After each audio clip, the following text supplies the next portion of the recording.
Hi, my name is Chiarina Sarno. Usually most people call me Chiara, and I am a junior liberal studies major with a minor in education and Spanish here at AIC. I'm also part of the 4+1 program in which I hope to obtain my master's in moderate disabilities so that I can be a special education teacher. Today, I'm going to be sharing with you an essay that I wrote for my African American literature class. So here it is. What is America referred to as? The land of the free, right? Or maybe the land of the shackled is more fitting. Extreme as some may find this descriptor, unfortunately, it was the reality of many African Americans who were chained and forced into slavery, and is the reality of undocumented immigrants who have been detained at the Mexican-American border in today's world. A parallel that represents much similarities of militarized tactics then and now is that between the Fugitive Slave Law of 1850 and the formation of the Immigration and Customs Enforcement, also known as ICE, during the 2002 Bush administration reformation of the entities under the Department of Homeland Security, or DHS, and continuing or even heightened today. Although slaves and undocumented immigrants differ greatly for many reasons, some of the reasons as to why the two are being compared are the similarities and the injustices against them, the militarized tactics to catch non-citizens, and the wretched treatment when in the hands of those in power. Such points have been showcased in the autobiographical narrative Incidents in the Life of a Slave Girl, 1861, by Harriet Jacobs, which recounts her struggle for freedom from slavery along with a myriad of articles blazoned across the media about unjust events perpetrated by ICE and laws passed regarding to immigration, but specifically an article from the San Diego Union Tribune. The Incidents in the Life of a Slave Girl, Harriet Jacobs describes how her sense of security and freedom in the North was so swiftly wiped away in 1850 when the Fugitive Slave Law was passed. Although her brother and children were technically free entities emancipated by their former owners, Harriet Jacobs herself was not. Although she had fled from Dr. Flint, her slave owner, years prior, she was still not technically free, and the passage of the Fugitive Slave Law only heightened the search for Flint's once prized slave girl. When Mr. Bruce, who had taken her in, had proposed that Jacobs should become a nurse to his new infant, Jacobs was up for the task, except for one hesitation. That was her feeling of insecurity in New York, now greatly increased by the passage of the Fugitive Slave Law. One of the main reasons Jacobs became increasingly anxious is when this law signed to paper becomes palpable in real life. As she states, the slave Hamlin, the first fugitive that came under the new law, was given up to the bloodhounds of the North, to the bloodhounds of the South. It was the beginning of the reign of terror to the colored population. Jacobs goes on to explain how families who had lived in New York for over 20 years had to flee, how poor women who worked hard to make themselves a humble home had to scurry to say bye to friends and become strangers to a new land, Canada.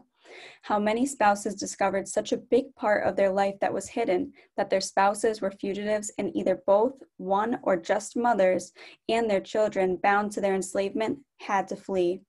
New York was crawling with kidnappers incognito, ready to pounce on any fugitive slave once given the chance. For this reason, Jacobs lived in a state of anxiety, closely observing the countenances of all she met, and dreaded the approach of summer when the snakes and slaveholders made their appearance. These slaveholders did indeed make their appearance that summer, as it had been made known to Jacobs that Dr. Flint knew of her whereabouts, causing her to have to flee again.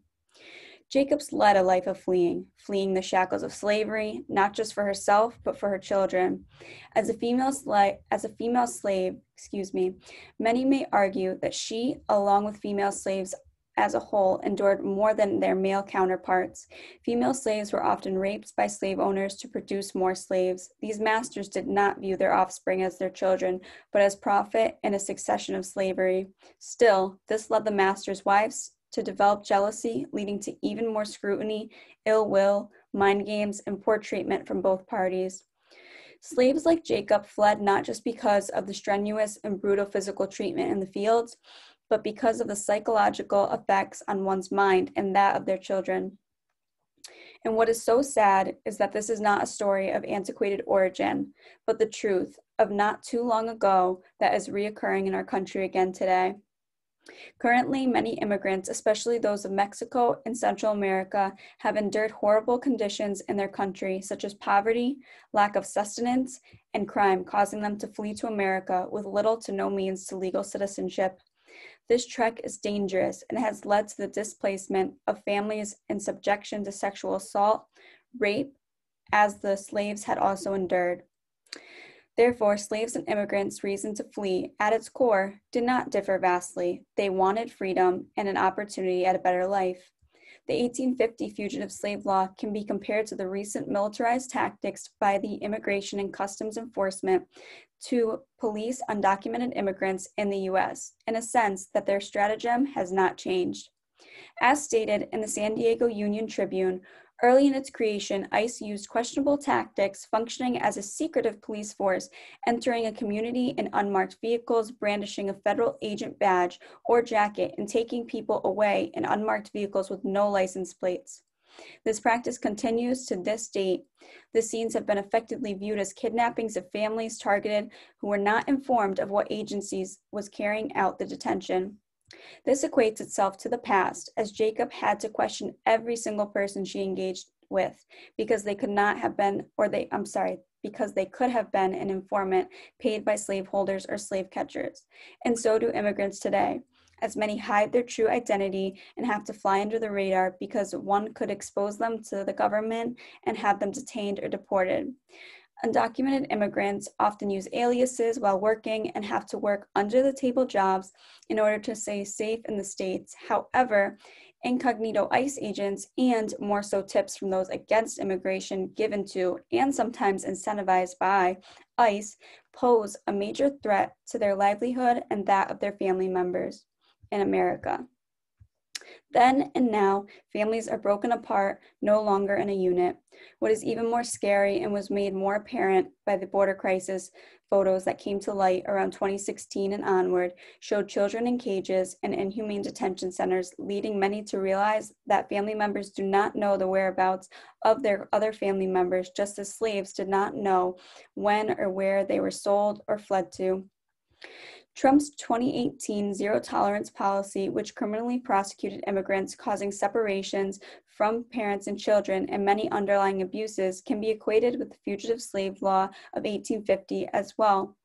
These acts carried out the suppression of peoples, whether slaves or immigrants, and like many other laws, it greatly affected those it was going after, but did not cause others like elitists to bat an eye, which is a main reason these abuses continued.